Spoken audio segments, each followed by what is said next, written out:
Welcome to the Build on Beauty podcast, where beauty is born skin deep.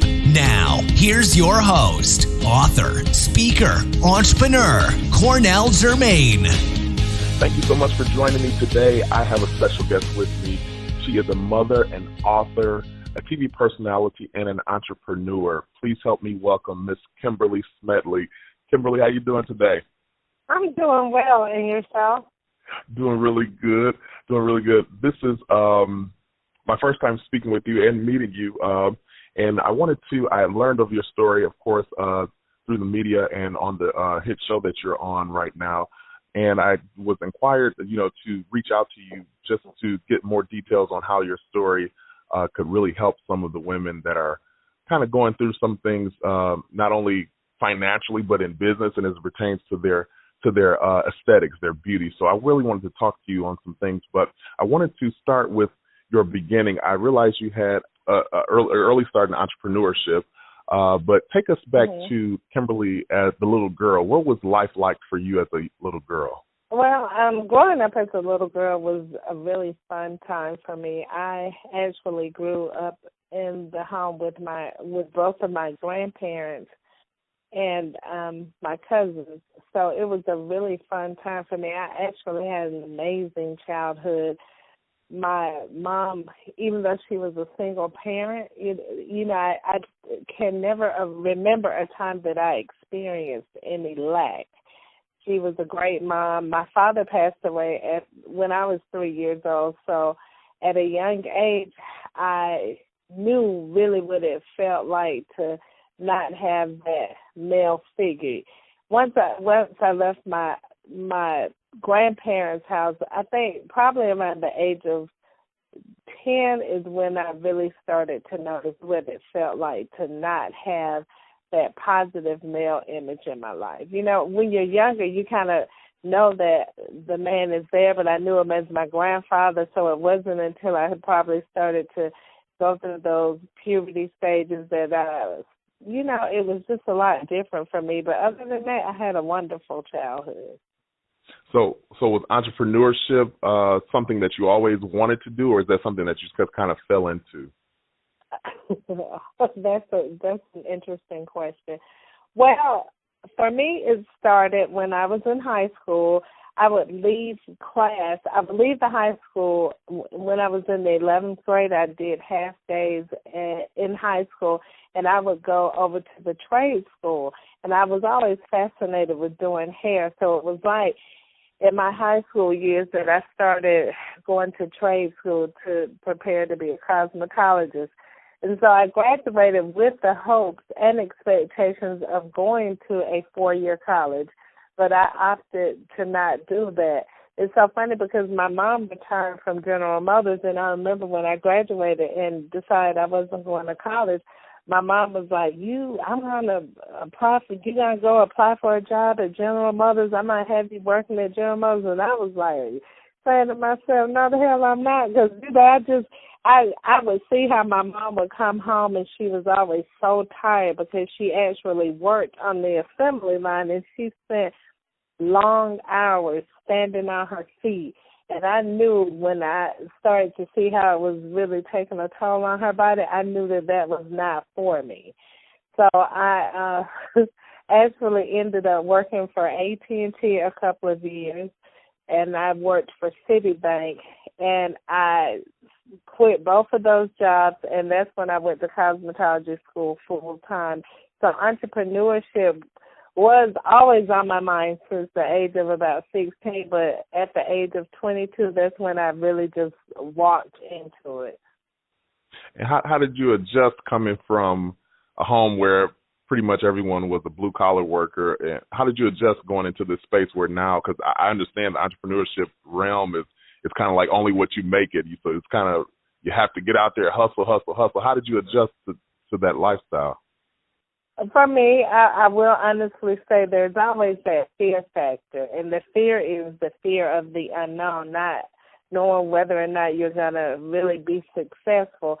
And what I've learned throughout this whole process is that there is no success without failure.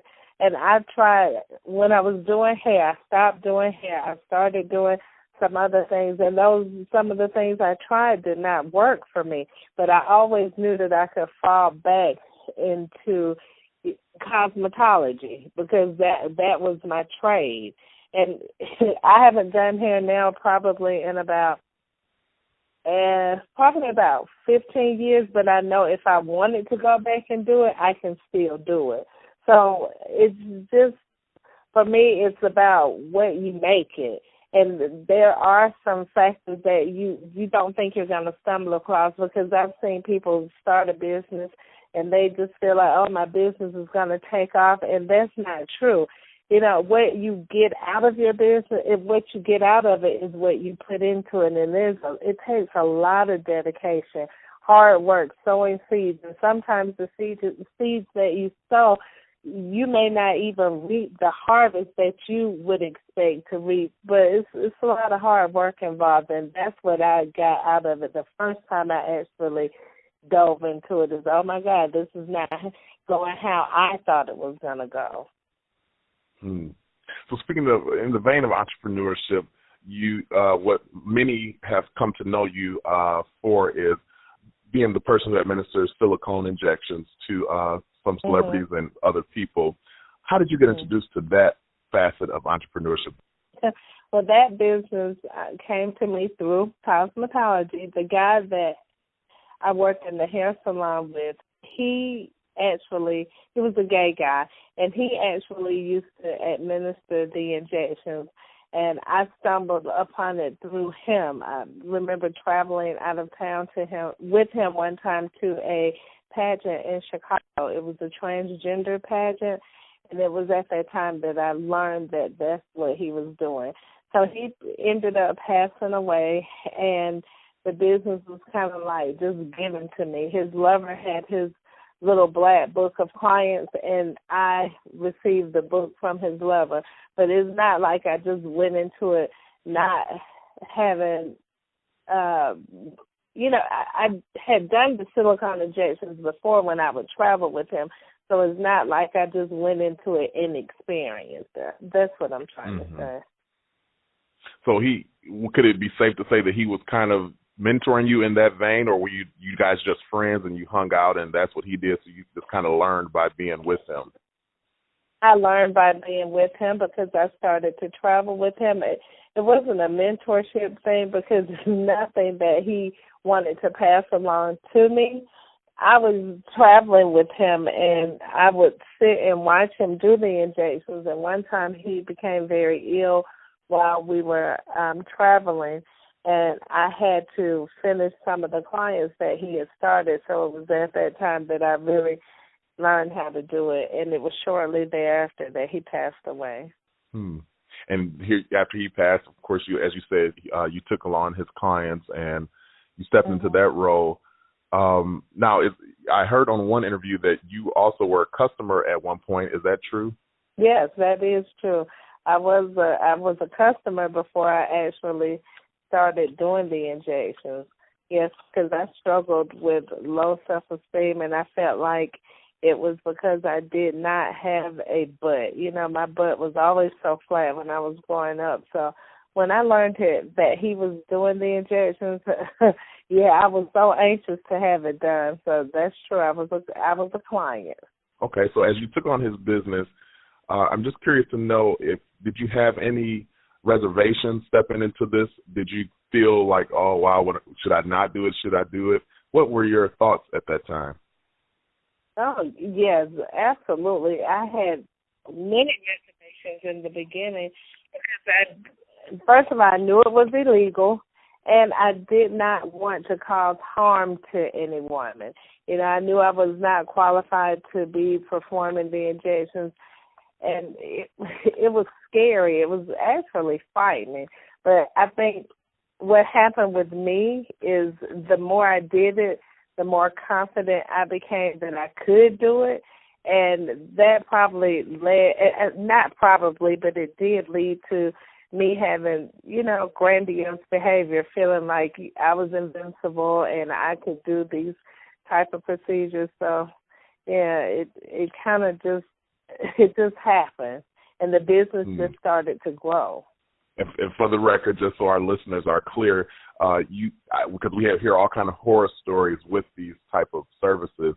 Your services, to your knowledge, there's been no one that has gotten ill or had any kind of amputation or anything from what you injected into them. Is that correct? Oh, absolutely not. There have been no one dying, no limbs amputated.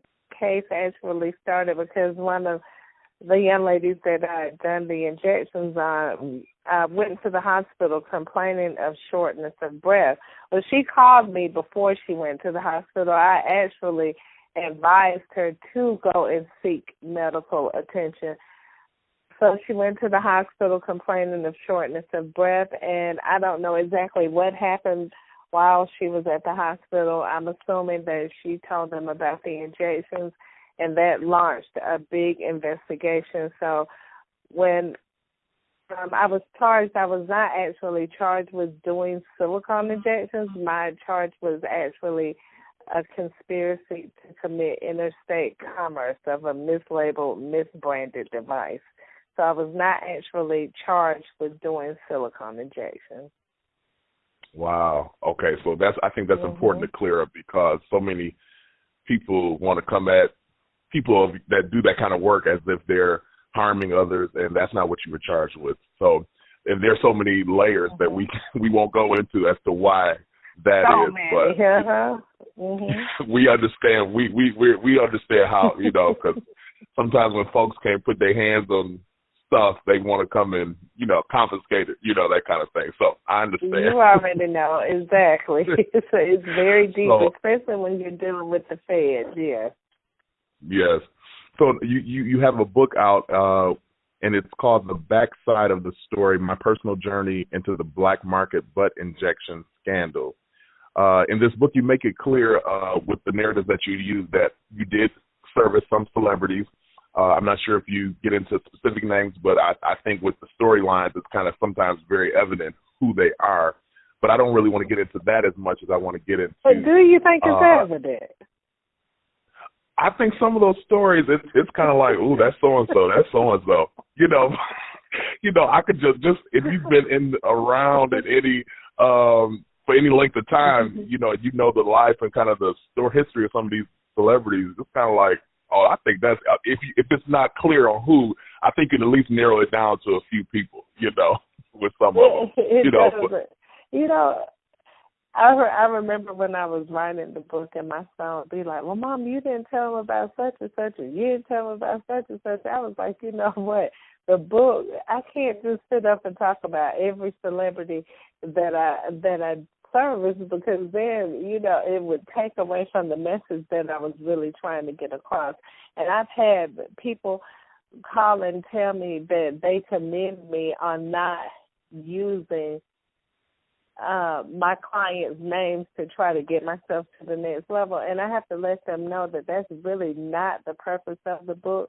The book was to be able to really share my journey and to let women know that even though you're struggling on the outside, things that can be fixed, what we need to be doing is fixing those things on the inside. And I'm that person, like I'm the poster child for flaws. When I look at myself, before I see the beauty of who I really am, the first thing I might say is, oh, God, like I have a double chin, or, oh, I need to get this fixed.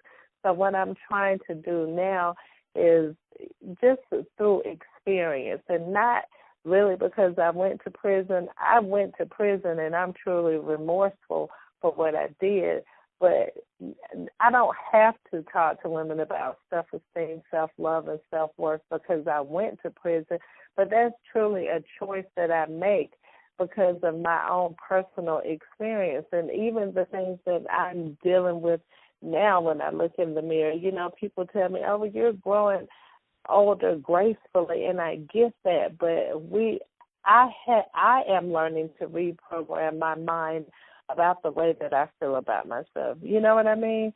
And then letting people know that, hey, even though I did the silicone injections for years, I am a businesswoman. I've always been, whether or not it was me doing hair, owning a salon. I used to build houses. I've had nightclubs.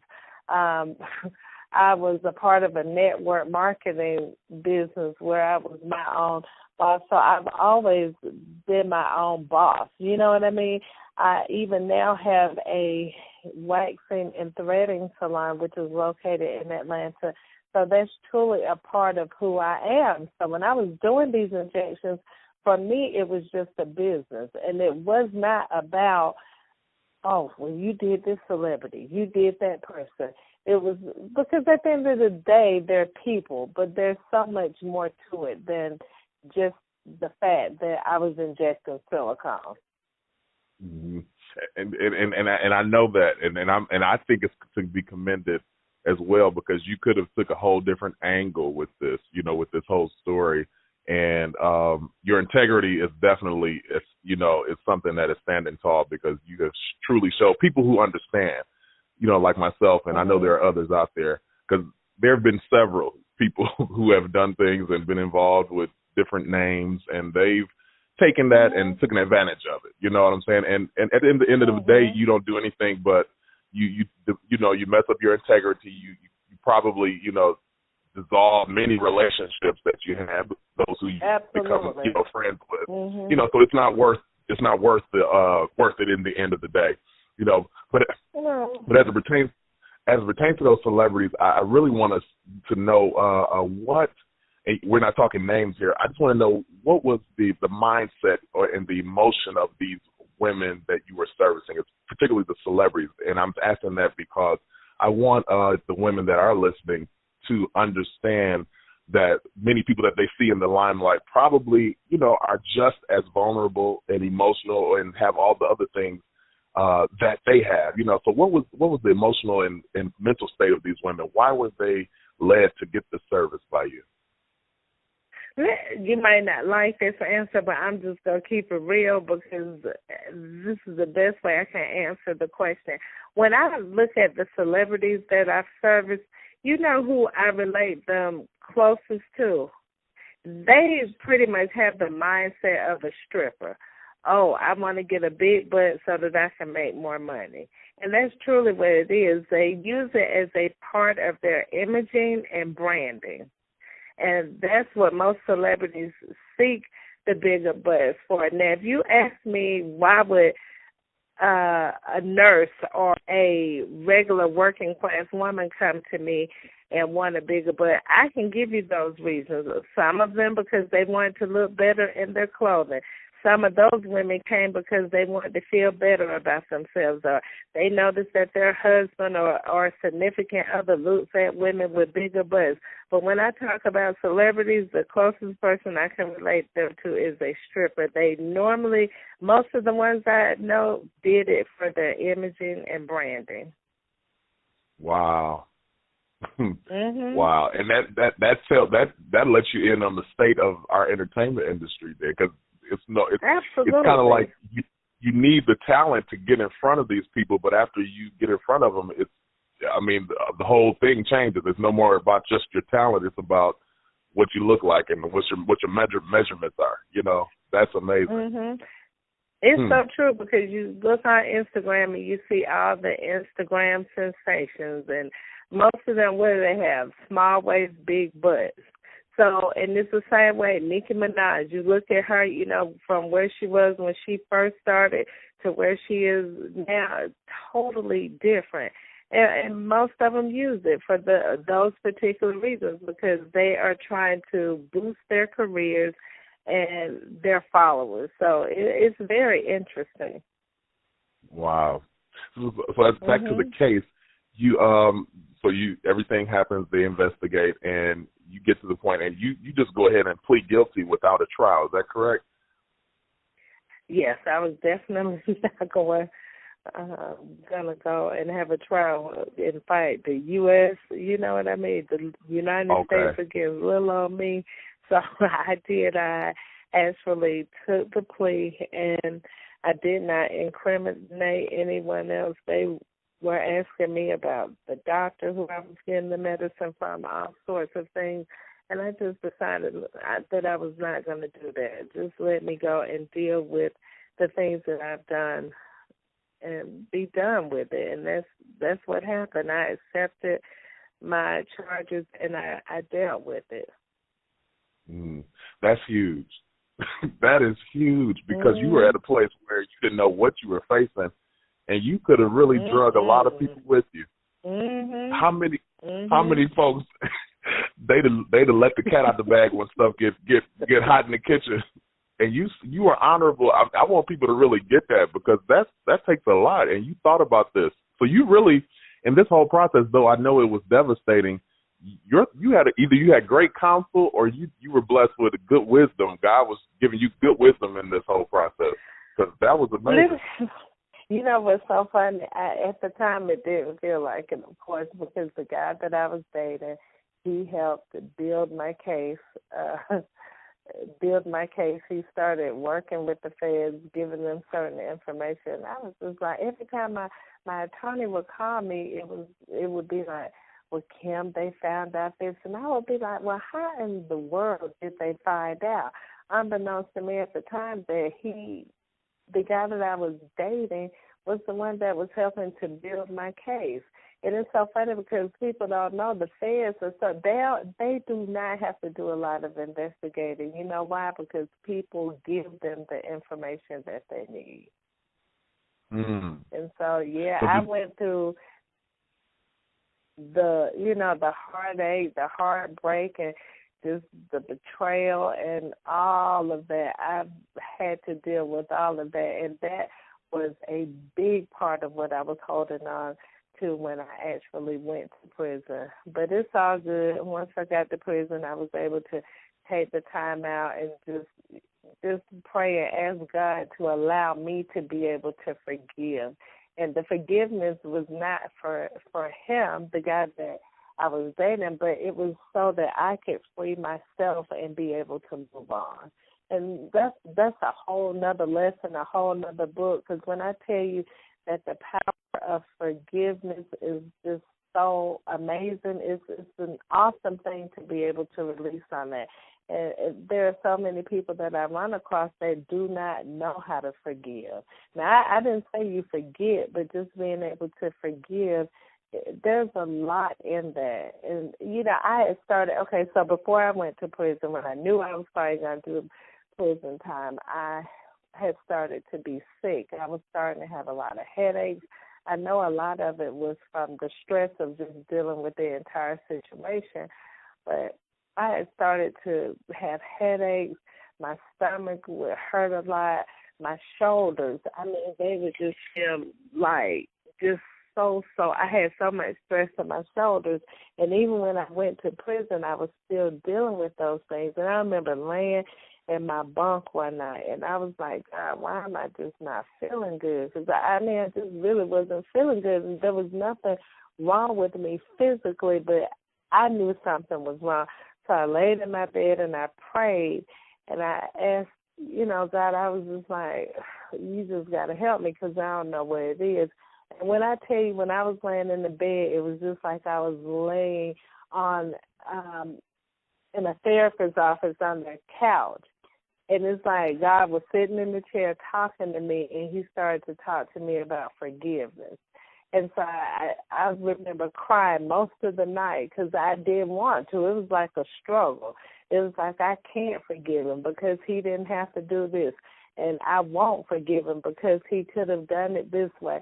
So I wrestled and I tossed and turned all that night. And it was not until the wee hours of the morning when I said, you know what, I forgive him, that I was able to just move on. And it's like, it felt like a weight just fell off of me.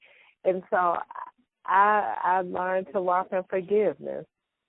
And I try to do that with people that even to this day, we always going to run across some people that do us wrong or may say something that we don't like. I just say, you know what, I'm just going to let it go. And I'm not letting it go for them, but for me.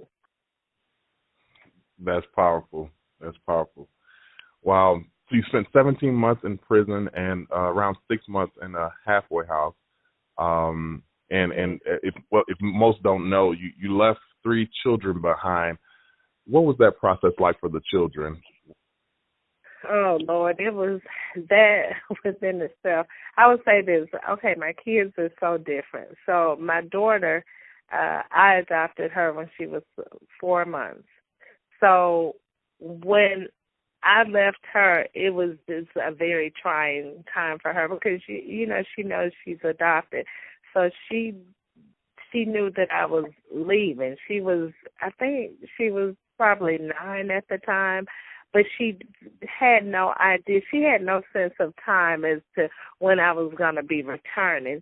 So she went through a serious situation. I ended up having to postpone turning myself in. That's one good thing about the feds. They will allow you a chance to get your business in order. So I postponed turning myself in. I had to go through counseling with her. So she struggled in that way. My youngest son, he at the time was 18 when I went away. He just graduated from high school, and he was in college. He ended up dropping out of college, moved back to Atlanta. No one knew who he was living with, so he went through a really trying time as well. We're just now starting to get him back on track. He's 22 now, but my oldest son, when I tell you, he's just different. He's 28 now. When I went away, he was 24, I believe. It's somewhere around about that age, 24. But it's that time that I started to see the things that I had instilled in him, because everything got left behind. He had to take care of all of my business. Like, he held it all together for me while I was gone. So it was a difficult time for them, but they've managed, and they're doing okay now. Wow. So were you ever did you ever have the thought that they may resent you for choosing this business or putting your life at risk like that? Lord, yes, I did. And we had those discussions. I spent a lot of time writing letters of forgiveness and asking them to forgive me for making the bad decisions that I made, because at the time, while I was doing the injections, of course, they lived a great life. My kids have been everywhere. They're very well-rounded. They've not wanted for anything but wow. Based on the choices that I made, even though I felt like I was giving them everything, for me to turn around and lose it and have to leave them, it wasn't worth it. So I don't think they had any resentment. I think it was more of, I would say, disappointment, Mm-hmm. Wow, and honestly, you did what many parents do. You just did what you had to do. And based on what I've gathered, from just learning the story, you weren't all caught up in doing this service or meeting these people and being in this scene. You were more caught up in the fact that this is a business and it's making money for me and my family, like many businessmen and women do, And just unfortunately, it was something that, and we know you're not the only one that did it. You're just the one that got caught, but because we know it's many out there that do it, But it was just a business venture, Simply put, that's what I've gathered from it. And, yeah, that's the way I looked at it. Like, I would go, do my work, come home, and I was a mom. My kids were raised in church. We were in church every Wednesday, every Sunday. So it was just a job to me. The celebrities, I didn't come home and tell my friends, like, ooh, guess who I did. It wasn't about that, because, in all honesty, many people didn't even know what it was that I was doing. They still thought that I was doing network marketing or building houses. So a lot of them did not know what it was that I was doing. I would get invited to certain events with certain clients, and I just wouldn't attend because that's not who I was. I was just somebody that was providing a service. And I get that. So you're released and you're out and free again, and here this opportunity comes to be a part of a show called From the Bottom Up, produced by Queen Latifah and Nikki Gilbert. How did this opportunity come about? That's interesting too. So I'm released from prison. I leave prison with a book. All I have is a book and trying to figure out my next steps. So I go and I hire a publicist because I thought that when I came home from prison, everybody was just going to know my story because it was a national story. It made national headlines. So I'm like, well, everybody's going to want to know my story, so I'm just going to go out and promote my book, and I'm just going to get back on my feet. Who was wrong? So that's another thing, too. We were talking about that entrepreneurship and making business moves. That was a wrong business move for me at the time because I took money, published the book, went and got a publicist to help me promote the book, and I did not sell any books at that time because I did everything wrong. I made so many mistakes. But I guess there was one good thing that came out of it because this particular publicist, Jonelle Witt, actually called me up one day and said, listen, I need for you to put some makeup on and come and meet me downtown. And I was like, meet you downtown for what? She was like, just come and meet me.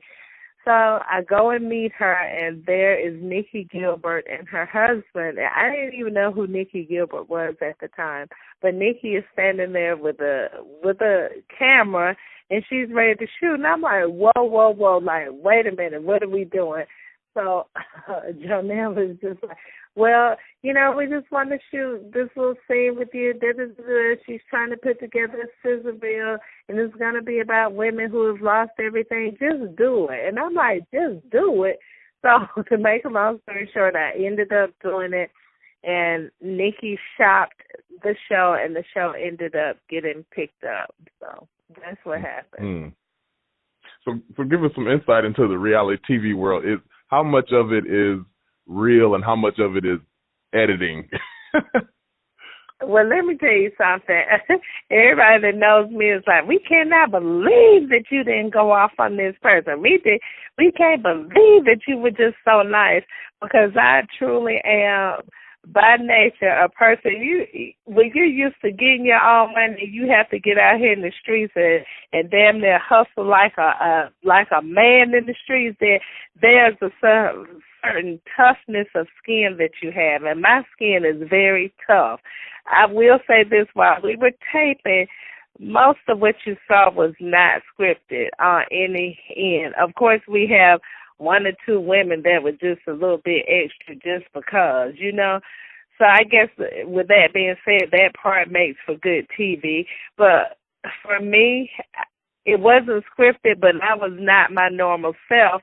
And the thing that I had to remember is that class gets the cash. So sometimes I would be sitting there and one of the women would be talking sideways to me, and I would be saying, damn, I want to cuss her ass out. And I'm just keeping it real, telling you how I was feeling at the time, like this is really working my nerves.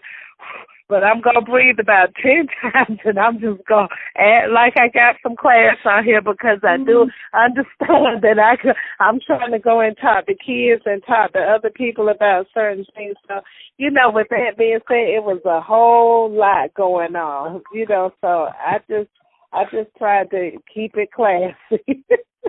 You say, but if the cameras hadn't been there, it'd have been another story. But as a matter of fact, I think I did get one of them off the camera. I know I did. I was like, let me tell you something. You better be glad that I have changed my life, because they really, one woman in particular, Stacey J, and I'm going to call her name because she knows she works my last nerve. She used to get on my nerves so bad that I did about 30 woo-saws like this. She just don't even understand. But then they start feeling like, now I know she's not going to try to take my kindness for weakness, because she must don't know about me. And so then my friends would be calling me after they would see some of the episodes. They're like, oh, she just don't know. I'm like, she don't know, but she going to find out. Let her keep playing. So it was intense at times. Let's see, you really got me to go there. That's funny. Wow. That's hilarious. So back to your book briefly before we get out of here.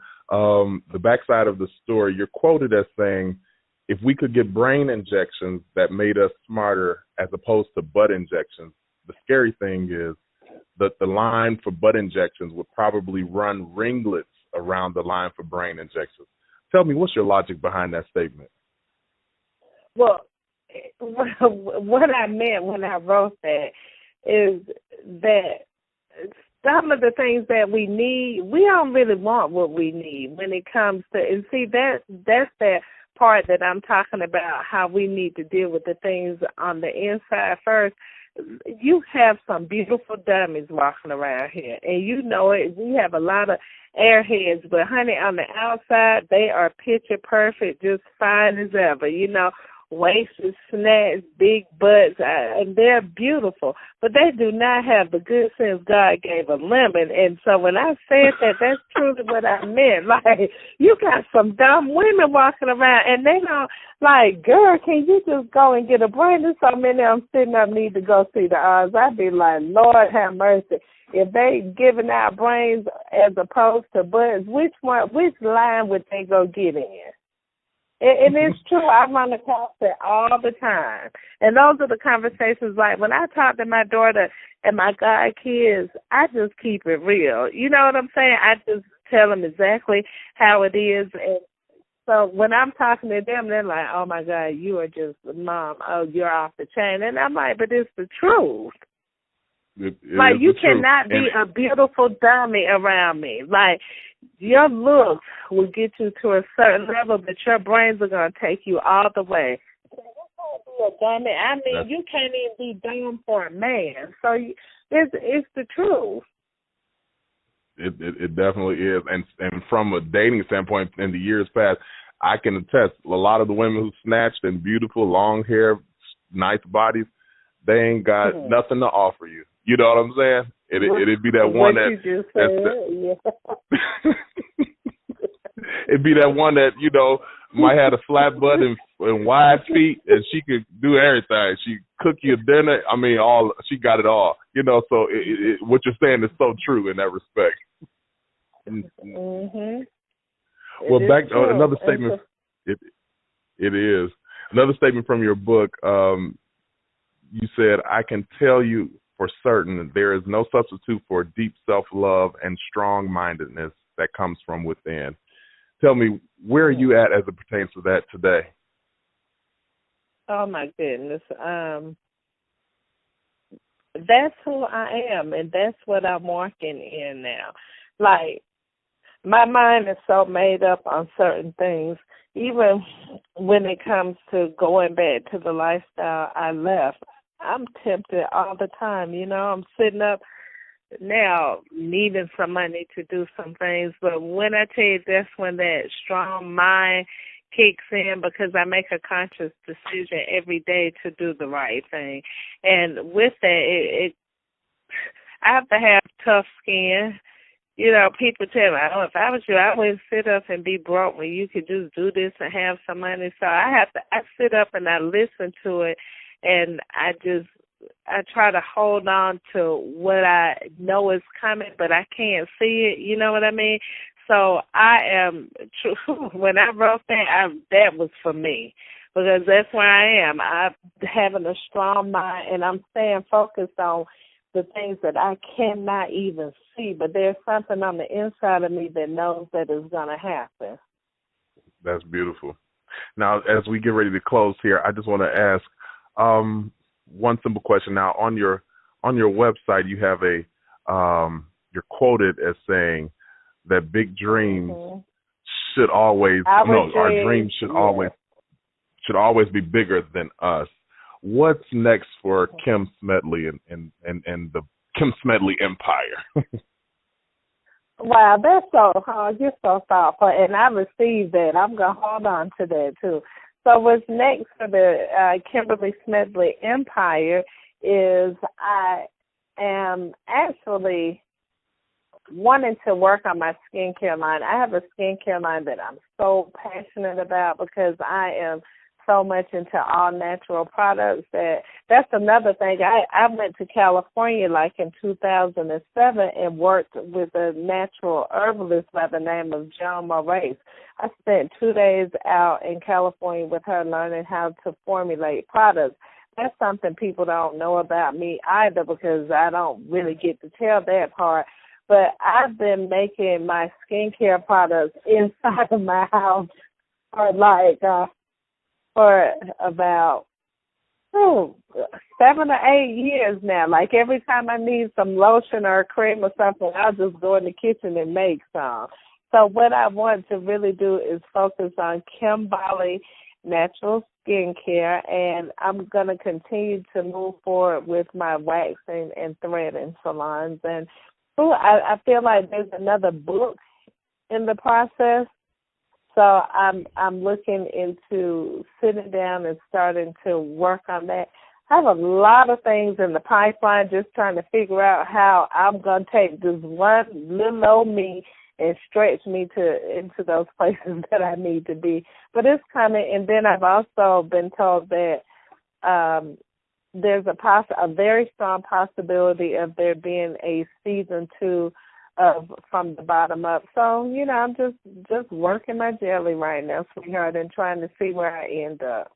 Oh, and you know what's so funny is I just got invited to do my first paid speaking engagement, so I'm excited about that. So I'm adding that onto the list as well. Yes. We are cheering you on and so proud. And I thank you for joining me today and sharing the other side, the back side of your story that most people don't want to capture. And you're so right, and thank you so much. Yeah, I enjoyed talking to you. I mean, you really did get me to some of the things that you said. I was just like, oh, okay, so he really has paid attention. And so I appreciate that. I really do. No problem, because when I was looking at a lot of the stuff that I've seen on TV and stuff, I can see not just the remorse, but I see that what people are trying to project is not really you. You know what I'm saying? And I can just see it in your eyes that it's not what they're trying to formulate, for the media, and I just say, I got to get in touch with her because we got to put another side of the story out so people, because mass media is a whole nother monster. We understand that. So I know that sometimes those platforms don't do us justice, even though they say they do, but they get us the attention, but they kind of sometimes try to destroy other things in the process. So that was one of the things I wanted to do. And I just want to encourage you because, this is just a piece of the major picture, the puzzle, so don't allow people to, hone in on that one part of your life and miss the whole masterpiece, so you know how to navigate that. Being an entrepreneur, I know you know how to, when time comes, okay, this is it. I've done enough. I'm saying? You've heard all that you need to hear. I'm moving forward, that kind of thing. Oh, yes. Because I'm trying to figure out how to stay relevant, because once I'm done talking about the injections, I have to figure out what's going to keep me in the loop. So you're absolutely right. Yep. So I'll be praying for you, and we'll be in touch. I thank you, Kim, for joining me. This has been the Build on Beauty podcast, where beauty is born skin deep. I'm your host, Cornell Jermaine. Until next time, let your soul be made whole. Take care. Thank you for listening to the Build on Beauty podcast. For more information about our host, please visit cornelljermaine.com.